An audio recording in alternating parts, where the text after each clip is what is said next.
How it's made, CPU. Technology in recent years has shown much progress. The CPU is but an excellent example of this creative power of technology. To know all about the mechanics of it, all you need is to check out this video, but before we begin, don't forget to subscribe to our channel. The insides of CPUs exhibit a whole range of these transistors clubbed together in a fashion that enables them to perform several functions. There are step-by-step processes involved in manufacturing a CPU. Have you ever wondered how it's all made? So, welcome back to How It's Made, and today we are going to show you all the years of engineering that have been put together to make such a masterpiece of computer processes. Step 1. Sand in the making of CPUs.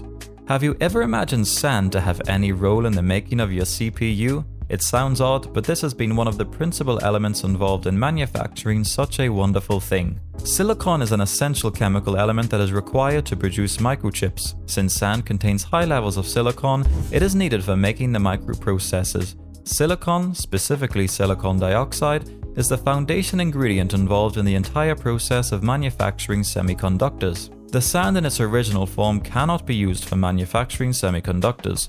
The process involved in extracting silicon out of it is called purification, whereby the sand has to be heated using carbon, which acts as a reducing agent in the whole process.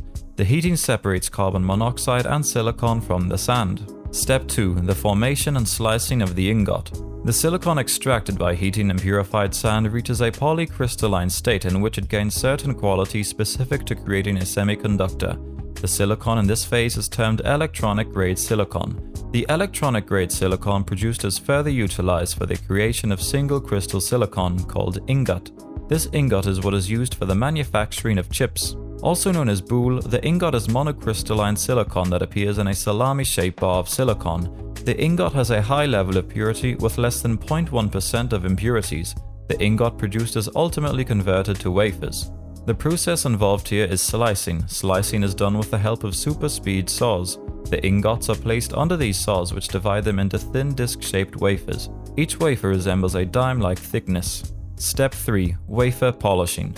The wafers produced have uneven surfaces, which can lead to several damages. The polishing of wafers thus becomes important.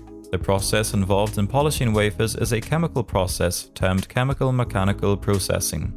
The polished wafers exhibit a mirror-like smooth finish, free of any type of unevenness. Polishing also makes the wafers free of unwanted particles that otherwise contaminate it. The result is you get a better quality wafer.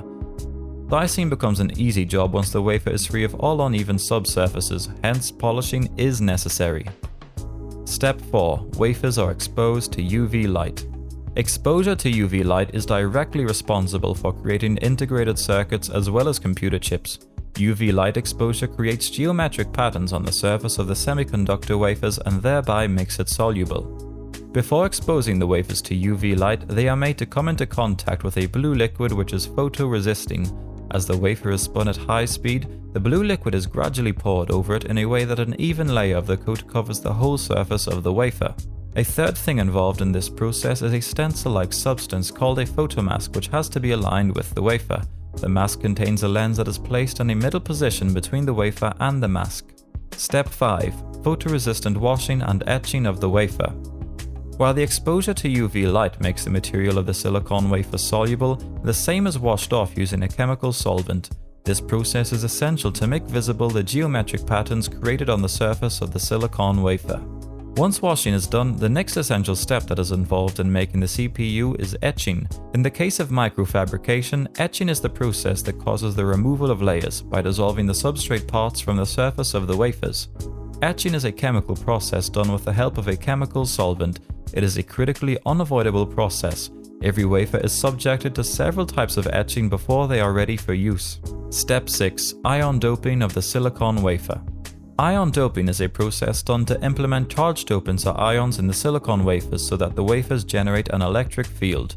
There are several ways of implanting ions onto silicon wafers. It can be done either by adding boron or by adding any one of arsenic, phosphorus, or even antimony. Accordingly, the material produced is either a p-type material or an n-type material. The areas on the wafer that have undergone ion implementation